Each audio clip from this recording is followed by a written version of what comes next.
আসসালামু আলাইকুম। IELTS speaking part 1 এ আজকে আমরা টয়েজ নিয়ে আলোচনা করব। খেলনা। প্রথম প্রশ্ন। তো এখানে মোট 5টা প্রশ্ন দেওয়া আছে। What toy was your most favourite at childhood?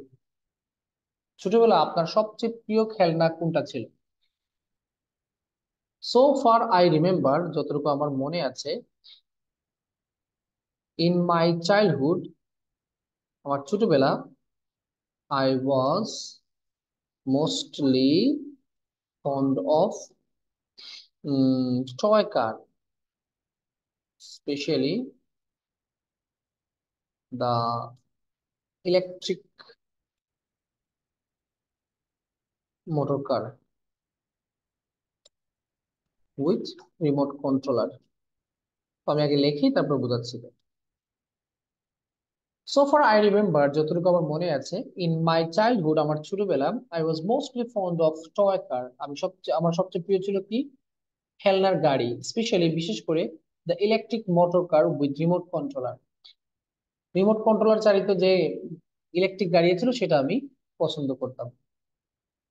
My father purchased me this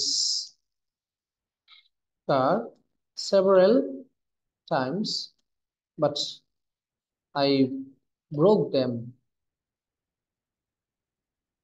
very often. My father purchased me, purchase মানে কিনেছিলেন, আমার বাবা আমার জন্য এগুলো কিনেছিলেন, এই গাড়িটা, several times, কয়েকবার, but I broke them very often, আমি প্রায় সময় ভেঙে ফেলতাম বা অনেকবার ভেঙে ফেলেছি। That's it. এত জটিল করার দরকার নেই। What type of toys should children be given? বাচ্চাদেরকে কি ধরনের খেলনা দেওয়া উচিত? সুন্দর একটা প্রশ্ন।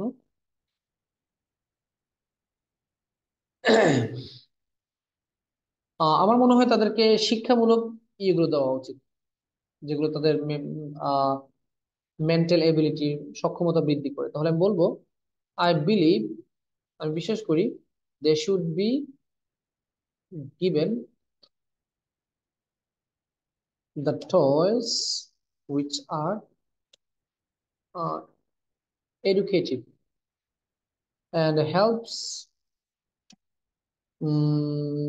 to sharpen মানে একটু ইয়ে করা আর কি, তীক্ষ্ণ করা, আর একটু ভালো করা, sharpen their mental ability।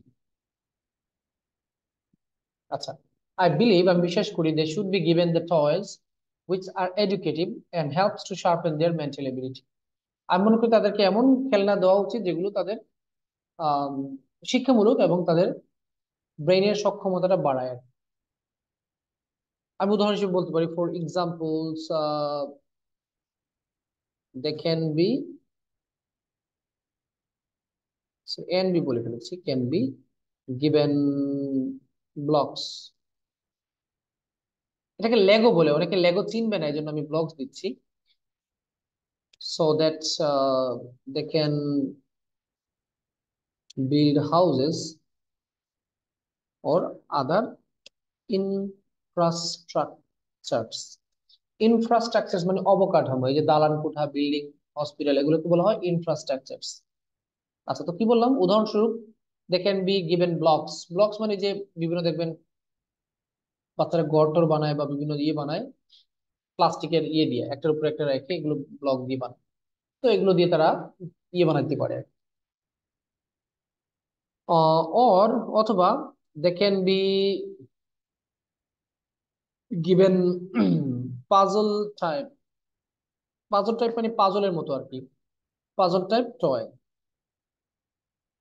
Puzzle মানে কি, ওই যে দেখবেন আহ ম্যাচ করা, বিভিন্ন জিনিস যে ম্যাচ করার মতো যে খেলা, যেমন মিনা রাজুর দেখবেন ছোটবেলা আমরা এগুলো খেলেছি। একটা ছোট একটা প্লাস্টিকের ইয়েতে কয়েকটা অংশ দেওয়া থাকে, তো এলোমেলো করে দিয়ে সেগুলো আমরা ম্যাচ করি। তো এইগুলো দিতে পারেন বাচ্চাদের জন্য, এগুলো দিলে ভালো। Should parents buy many toys for children? বাচ্চাদেরকে কি মা বাবা অনেক খেলাধুলা মানে সরি খেলনা কিনে দেওয়া উচিত কিনা? না, I don't think, I don't support this idea. আমি এই আইডিয়াটা পছন্দ করি না বা সাপোর্ট দেই না। they should be given few toys, তাদেরকে কম অল্প পরিমাণ খেলাধুলার মানে খেলনা দেওয়া উচিত। if they get more toys than they need, they will spoil them. if they get more toys, তারা যদি বেশি খেলনা খেলনা পায়, then they need, তাদের প্রয়োজনের তুলনায় বেশি যদি পায়, they will spoil them. however, যাই হোক, parents rather can give books alongside with toys to their kids. আচ্ছা দেখেন তো কি বললাম। however, যাই হোক, parents rather বরং can give books alongside with মানে কি পাশাপাশি toys, তাহলে প্যারেন্টস মা বাবা কি করতে পারে, বাচ্চাদেরকে খেলনার পাশাপাশি বই দিতে পারে। alongside with মানে হচ্ছে কি পাশাপাশি, তাহলে এটা একটা ভালো আইডিয়া হয়। what are the benefits for children playing with toys? বাচ্চারা যে এই যে খেলনা দিয়ে যে খেলাধুলা করে, এটার সুবিধা কি? এটার সুবিধা কি? আচ্ছা, এটা অনেক উপকারিতা আছে। তাদের এটা এনজয়মেন্ট দেয়, আবার নতুন জিনিস শিখতে পারে, তাদের মানসিক দক্ষতাটাকে স্ট্রঙ্গার করে, আবার খারাপ এডিকশন থেকে তাদেরকে কিন্তু, বা ইলেকট্রনিক ডিভাইস থেকে তাদের কিন্তু বাঁচায়, ওই যেমন মোবাইল ফোন। তখন আমরা বলতে পারি playing with sorry playing with toys is highly beneficial for the children, but children.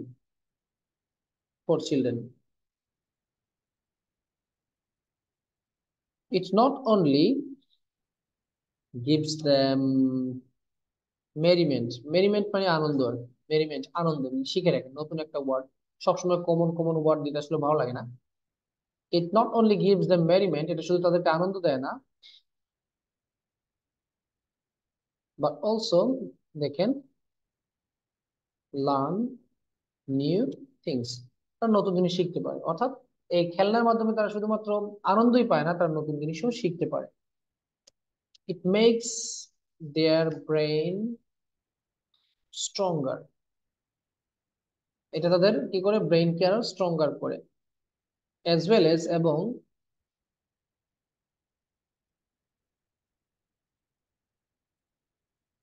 protects from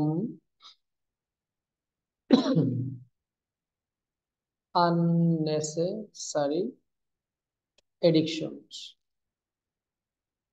of electronic devices such as smartphone. আচ্ছা দেখেন তো কি লিখলাম, it makes their brain stronger, এটা তাদের ব্রেইনকে আরো স্ট্রঙ্গার করে, তাদের মস্তিষ্ককে আরো শক্তিশালী করে। অ্যাজ ওয়েল এজ এবং প্রোটেক্টস ফ্রম আননেসেসারি এডিকশনস, অহেতুক যে আসক্তি এগুলো থেকে তাদেরকে বাঁচায়। Of electronic devices such as smartphones, অর্থাৎ এটা কারণে টয় নিয়ে খেলাধুলা করে তাদের এই স্মার্টফোনের মতো জিনিসের প্রতি আসক্তি তাদের হবে না। What are the advantages for children playing with toys? Disadvantages. What are the disadvantages for children playing with toys? বাচ্চারা যে খেলাধুলা করে এগুলো নিয়ে কোনো অসুবিধা আছে কিনা? আমি বলবো যে I find no such drawbacks. Drawbacks মানে অসুবিধা। If children play with toys, বাচ্চারা যদি টয় নিয়ে খেলাধুলা করে তাহলে আমি মনে করি না যে এটার কোনো অসুবিধা আছে। বাট কিন্তু one possible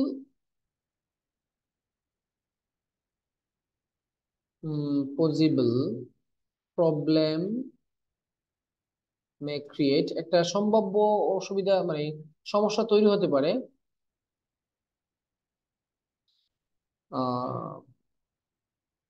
One possible problem may create, and that is Some children spend too much time with their toys, which hamper their study, যেটা তাদের স্টাডিকে ক্ষতি করে। But one possible problem May create, একটা সম্ভাব্য অসুবিধা তৈরি হতে পারে, এন্ড দ্যাট ইজ, এটা হচ্ছে কি, some children spend too much time with their toys, কিছু কিছু বাচ্চা আছে যে তাদের খেলনা নিয়ে অনেক সময় নষ্ট করে, উইচ হ্যাম্পার দেয়ার স্টাডি, যেটা তাদের হ্যাম্পার্স বলতে পারেন। হ্যাম্পার মানে ক্ষতিগ্রস্ত করা, দেয়ার স্টাডি, যেটা তাদের পড়ালেখাকে ক্ষতিগ্রস্ত করে। এটাই হচ্ছে কি একটা অসুবিধা হতে পারে, আর কোনো অসুবিধা নাই। আচ্ছা, এই হচ্ছে কি আমাদের টয় নিয়ে প্রশ্নের আনসার গুলো। সো যাওয়ার আগে আবার পরামর্শ দিয়ে দিই, আনসার শিখবেন, মুখস্থ করবেন না। আনসার রিডিং পড়ে পড়ে বিয়ে করবেন, তারপরে এগুলো আহ নিজেকে প্রশ্ন করবেন, প্রশ্ন করে মোবাইলে রেকর্ড করবেন যে আনসার গুলো আপনি পারছেন কিনা। ঠিক আছে? এইভাবে ভিডিও দেখে তো সবসময় লাভ হবে না, যদি আপনি এগুলোকে শিখে নিজে নিজে কথা না বলেন, না বলে তো আপনি চেক করতে পারবেন না যে আপনার এগুলো হচ্ছে কিনা। তো আজকে আলোচনা এই পর্যন্ত। আল্লাহ হাফেজ, আসসালামু আলাইকুম।